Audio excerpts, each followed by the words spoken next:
जय जगन्नाथ। आमको गोटे जदि इंग्लिश रे सेंटेंस कहवाई हो कि लेखिबाई हो आमको कौन कौन दरकार होता है ना हेल्पिंग वर्ब दरकार होता है, मेन वर्ब दरकार होता है, आउ सब्जेक्ट दरकार होता है। बी वर्ब आम क्या कहवा ना हूँ एम, इज, आर, वाज, ओयार ये हेले सब हेल्पिंग वर्ब। हैव वर्ब क्या कह जाए have, has, had. Do verb क्या कह जाए do, does, did. Main verb सब क्या कह जाए कुक, प्ले, गो, रन, सिंग, रीड, राइट, लाफ, आस्क, गो, क्लीन, फिनिश जहाँ सब आम करते से सब वर्ब ताको जदि आम क्लीयर हो ताहले आम सहजरे इंग्लिश रे कथा कहि परिबा। एग्जाम्पल माध्यम रे नबा मु स्वादिष्ट खाद्य रांधे। स्वादिष्ट खाद्य रांधे कौन हम ना आई कुक टेस्टी फूड। ये कुक कौन होची ना मेन वर्ब हिसाब रे काम करुची एठी आई कुक टेस्टी फूड तामाने मोर प्रत्येक दिनर काम माने एटा गोटे हैबिट जे मु स्वादिष्ट खाद्य रांधे। आई हो गला सब्जेक्ट, कुक कुक हो गला main verb. I cook tasty food. सेमिति जेतेबेले नेगेटिव सेंटेंस करिबा कौन हम ना मु स्वादिष्ट खाद्य रांधे नाही सेठी कौन होची ना आई don't cook tasty food. Eighty he helping verb आमे यूज कले जेतेबेले नेगेटिव सेंटेंस आसुची प्रेजेंट सिंपल बा इंडेफिनाइट को बुझौथबो सेतेबेले आमर आसीबो कौन ना हेल्पिंग वर्ब। एइटी कौन कला ना मेन वर्ब को हेल्प कला helping verb I don't cook tasty food. सेमिति आहुरी एग्जाम्पल नबा से स्वादिष्ट खाद्य रांधती कौन हम ना सी कुक्स टेस्टी फूड। ये कौन होची ना कुक रे एस लगुची कहीं लगुची ना थर्ड पर्सन सिंगुलर सी हेइथिबारु सी कुक्स टेस्टी फूड। सेमिति आमे आउ कहा को जानी सब third person singular she, he, it जेकोसी नेम आई, वी, यू ये सबू को हेले आई वी हो गले फास्ट पर्सन, यू हो गला सेकेंड पर्सन। थर्ड पर्सन जहाँ विषय आम सब कथबार्ता होते आ सबू जेतिक रहिले से सब हो गले थर्ड पर्सन। से स्वादिष्ट खाद्य रांधती सी कुक्स टेस्टी फूड है। सेमिति से स्वादिष्ट खाद्य रांधती नहीं कौन हम ना she does not cook tasty food. सेमिति जेतेबेले आमर आसीबो इंटरोगेटिव सेंटेंस से तो होगा नेगेटिव सेंटेंस। इंटरोगेटिव सेंटेंस ने कौन हम ना से स्वादिष्ट खाद्य रांधती कि सेठी कौन हम ना हेल्पिंग वर्ब आगे चली आसबो does she cook tasty food. Does she cook tasty food यही सब को आमे निजे निजे प्रैक्टिस करवा। सी पाखरे डज लगुच आई पाखरे डू लगुच सेमिति इट पाखरे भी डज लगिब ही पाखरे डज लगिब जेकोसी जेते सब नेम अच्छी जहाँ सब अच्छी ताहा पाखरे भी आमे सब बड़े वर्ब रे एस बा ईएस जोग करवा। आउ एग्जांपल नबा हाथीटी पानी पिए एटी कौन हम the elephant drinks water. Eighty elephant हो गला थर्ड पर्सन सिंगुलर सेथि पई एटी ड्रिंक्स हो गला ड्रिंक रे एस जोग करागला द एलिफेंट ड्रिंक्स वाटर। हाथीटी पानी पिए तामाने एलिफेंट होउची एठी थर्ड पर्सन सिंगुलर। सेमाने प्रति रविवार बाजार को जाती। आउट एग्जांपल नबा they go to the market every Sunday. They go to the market every Sunday. आमे आस्ते आस्ते सेंटेंस को बड़ करिबा बड़ करने द्वारा आम जानीपर एटी कौन हो गला ना सेमाने थिबारु एटी कौन होइची ना भर्ब सेमिति रही मेन भर्ब सेमिति रही गो रही देखो दे पाखर सेमिति आमर होची एस बा ईएस जोग करा जीव नाही थर्ड पर्सन सिंगुलर है सेठी ही आम भर्ब रे एस बा ईएस जोग करिबा। They go to the market every Sunday. सेमिति सेमाने प्रति रविवार बाजार जाती नहीं कौन हम they don't go to the market every Sunday. आमे प्रतिदिन फुटबॉल खेलु कौन हम ना we play football every day. तापर आमे खेलु ना कौन हम we don't play football every day. तापर आमे आउट एग्जांपल नबा। आउट एग्जांपल नेले जानी परबा पास्ट फॉर्म केमिति आमे करूचंती।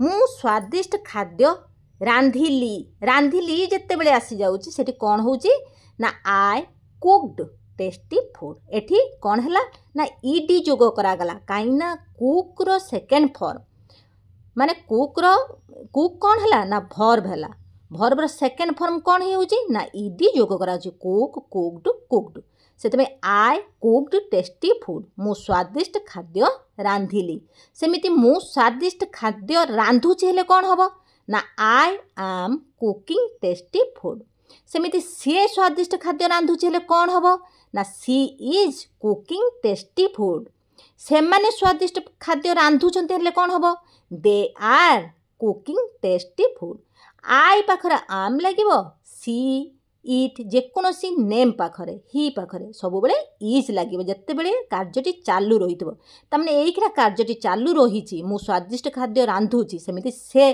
जगार ही इज हम आई पाखरे आई आम लगे आती मेन भर्ब आम लगेगा ये कुक लग कुक्रे आईएनजी लग जहाँ भी प्ले होता धर तू प्ले प्लेइंग होता रीड होता जदि रीडिंग होता तमें मुझे पढ़ुची यही कार्यटी चलुची यही सब आमको मन रखापी पड़ो उई यू पाखरे आर लगे दे पाखरे आर लगे आई पाखरे आम लगे सी इज जेकोसी नेम पाखरे सब बेले इज लगे मु स्वादिष्ट खाद्य रांधिबी हेले कौन हम I will cook tasty food तमें ये विल कौन होची ना मॉडल भर्ब मु मॉडल भर्ब विषय आज मु माने बेसी ये खाली गोटे माने भविष्य को बुझाऊर कौन लगे बोली मुझे खाली एग्जांपल देछि मॉडल भर्ब या पर क्लास रे आमे जानिबा भल से पूरा मॉडल भर्ब विषय कौटी कौन लगे जानीगले आमको आहुरी इंग्लिश रे कथा कहवाई सहज हो से बजार को गले कौन हम ये कौन करागला ना मु स्वादिष्ट खाद्य रांधिबी हेला बेलू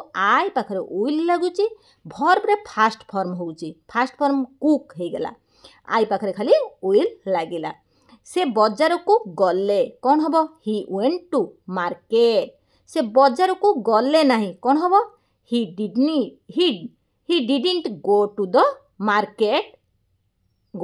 मार्केट तमें से बजार को गले नहीं डिडंट है शॉर्ट फॉर्म डिड नॉट है फुल फॉर्म आम सब शॉर्ट फॉर्म रे सेंटेंस कले भल होता है he didn't go to the market सेमिति से बजार को जीवे कौन हम he will go to the market से माने बजार को जीवे से बजार को जीवे ना हेले कौन हम he will not go to the market सेमिति हैव आमे जानिबा हैव आमे कोटी यूज करिबा हैव सब बेले आमर माने ओनरशिप को बुझाउथबो आई हैव ए साइकल तामने मो पाखरे गोटे साइकल अच्छी तामने एखिना मो पाखरे अच्छी सेमिति आमे करबा निजे निजे आमे कहबा आई हैव ए मोबाइल अच्छी आई हैव ए बाइक अच्छी आई हैव ए कार जहाँ मो पाखर थिबो I have a book I have a notebook ये सबू आम निजे निजे कले कौन हम ना आमर सहज हम तापर प्रैक्टिस समस्तंकर भूल हुए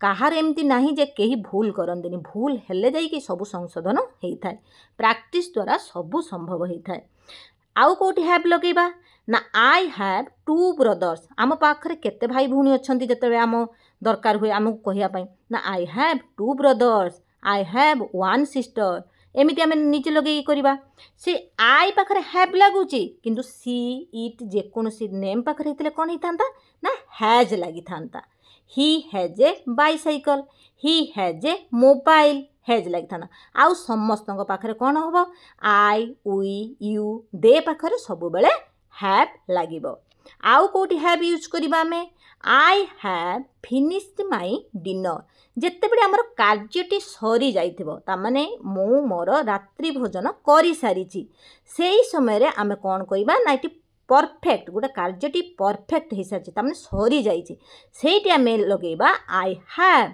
फिनिश्ड फिनिश्ड है भर्बर थर्ड फॉर्म फिनिश गोटे भर्ब फिनिश्ड कौन हम फिनिश फिनिश्ड फिनिश्ड ये थर्ड फॉर्म लगी I have finished my dinner मु मोर रात्रि भोजन कर सारी यहाँ हो गला I have finished my dinner सेमिति जदि हम सी तांकर रात्रि भोजन कर सारी कौन हम ना he has finished his dinner he पाखरे हैज लगे आउ फिनिश भर्ब रे ସେଇ ଥାର୍ଡ଼ ଫର୍ମ ଲାଗିବ। He has finished his dinner. ସେ ତାଙ୍କର ରାତ୍ରି ଭୋଜନ କରିସାରିଛନ୍ତି। ସେମିତି ଆମେ ଆଉ ଗୋଟେ ନେବା, I had finished my dinner. ତାମାନେ ମୁଁ ମୋର ରାତ୍ରି ଭୋଜନ କରିସାରିଥିଲି। ତାମାନେ କରିସାରିଥିଲି, ଆଗରୁ କରିସାରିଛନ୍ତି। ତାମାନେ କ'ଣ, ଏଠି ବୁଝିଲେ ଆମେ ହ୍ୟାଭ୍ ଲଗାଇବା ମାନେ କରିସାରିଛି। ସିଏ କରିସାରିଥିଲେ ମାନେ ଅତୀତରେ କରିସାରିଥିଲେ ହେଲା। ସେଇ ଜାଗାରେ ଆମେ ଲଗାଇବା ଆଇ ପାଖରେ had. He had gone to Puri. ତାମାନେ ଏଠି ବୁଝଉଛି ପାଷ୍ଟ ପରଫେକ୍ଟକୁ। I had finished my dinner, ଏଠି ହେଲା ପାଷ୍ଟ ପରଫେକ୍ଟ ହେଲା। He had gone to Puri, ସେ ପୁରୀ ଯାଇଥିଲେ। Had they gone to Puri, ଯଦି ଆମେ ସେଇ ସେଣ୍ଟେନ୍ସକୁ ଆମେ କ୍ୱେଶ୍ଚନ୍ ଆକାରରେ ପଚାରେ, ଇଣ୍ଟରୋଗେଟିଭ୍ କରିବା, ତାହେଲେ କ'ଣ ହେବ? Had they gone to Puri. ତାମାନେ ଦେ ଏଠି ମୁଁ ନେଇଛି, ଦେ ହି ବଦଳରେ ମୁଁ ଦେ ନେଇଛି। ସେମାନେ ପୁରୀ ଯାଇଥିଲେ କି? ଆମେ ଏମିତି ପଚାରନ୍ତି, ସେମାନେ ପୁରୀ ଯାଇଥିଲେ କି? ସେମିତି ଆମେ ନିଜେ ନିଜେ କରିବା, ଆମକୁ ମାନେ ସହଜ ହୋଇଯିବ ଯେତେ ଆମେ ପ୍ରାକ୍ଟିସ୍ କରିବା। ପ୍ରାକ୍ଟିସ୍ ଦ୍ୱାରା ହିଁ ସବୁ ସମ୍ଭବ। ଆଶା କରୁଛି এই ଭିଡ଼ିଓଟି ଆପଣମାନଙ୍କର କିଛି ବି କାମରେ ଆସୁଥିବ। ଯଦି ବି କିଛି କାମରେ ଆସୁଥାଏ ପ୍ଲିଜ୍ ଲାଇକ୍, ସେୟାର, ସବସ୍କ୍ରାଇବ୍ କରିବା ପାଇଁ ଭୁଲିବେ ନାହିଁ। ଜୟ ଜଗନ୍ନାଥ।